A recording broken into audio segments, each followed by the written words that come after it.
أستغفر الله العظيم من كل ذنب عظيم. Maka di sini tasawufnya dibentuk untuk melindungi ilmu fikih, ilmu tasawuf dan ilmu tauhid daripada liberal. Baik utama tauhid liberal, baik utama fikih liberal, baik utama tasawuf liberal.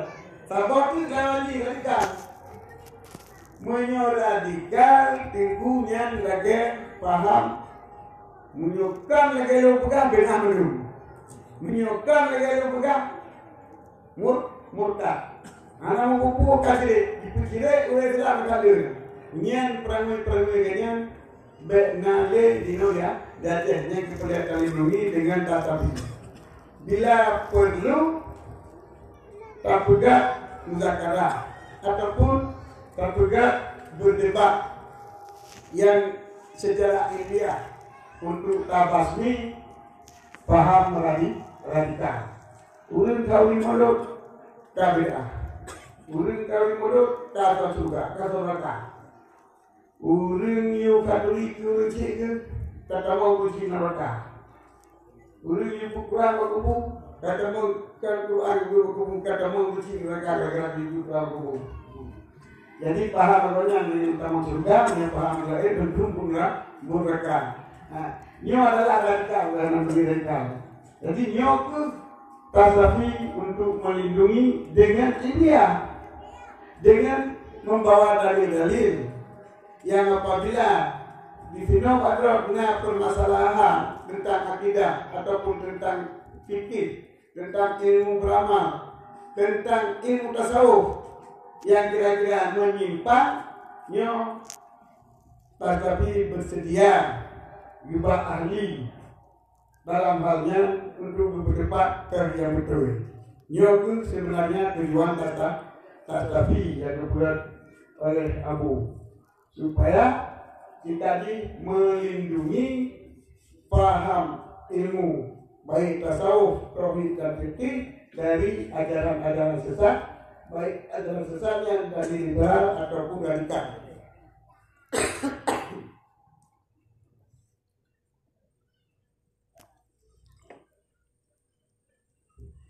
Hadirin yang Tuhan hormati,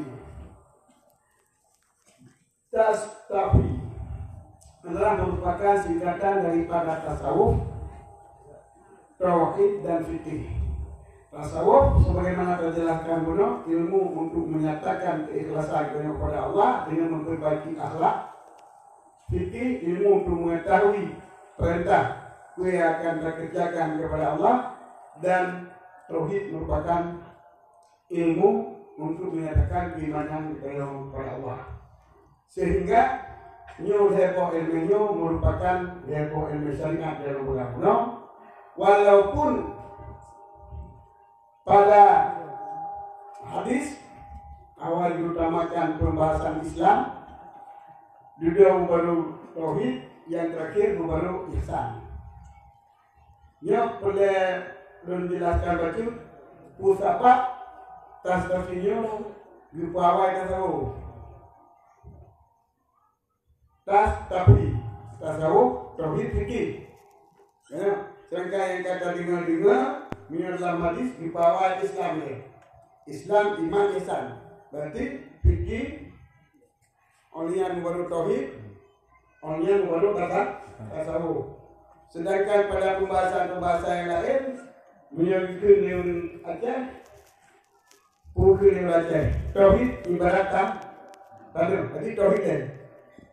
Karena fikih ibarat tanaman. Olian tanaman lah. Kalau yang kedua teman, orangnya pukul tasawuf ibarat pagi supaya baju tanaman lekamen. Jadi bed anak fala tanaman dengan sebab dia. Kalau tahu itu bahas pendapat masalah begadang dia dan hasil khusyuk. Jadi menurut dia anak fala itu menurut tasawuf ibarat pagi sebab menurut tasawuf itu daripada dia daripada kayak gitu. Cuma tasawuf kekuawai tasawuf. Menurut yang tasawufnya lantaran diiktibar pada pelaksanaan.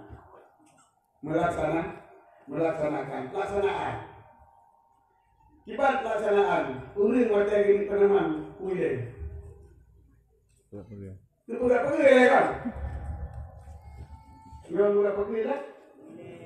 Tapi mereka cuma kuile ju, itamu kawan kebun, karena tadi nanti tak bukan kuile, maka kasau lagi. Kemudian baru terolah kan? Karena masih tak sudah, maka kedua, Tobi yang kedua yang baru dalam tanaman fikih. Yang jawaban yang ketiga tas tapi. Maka dalam hal Hasbunallahu wa ni'mal wakil, ni'mal maula wa ni'mal nasir. Hasbunallahu wa ni'mal wakil, ni'mal maula wa ni'mal nasir. Hasbunallah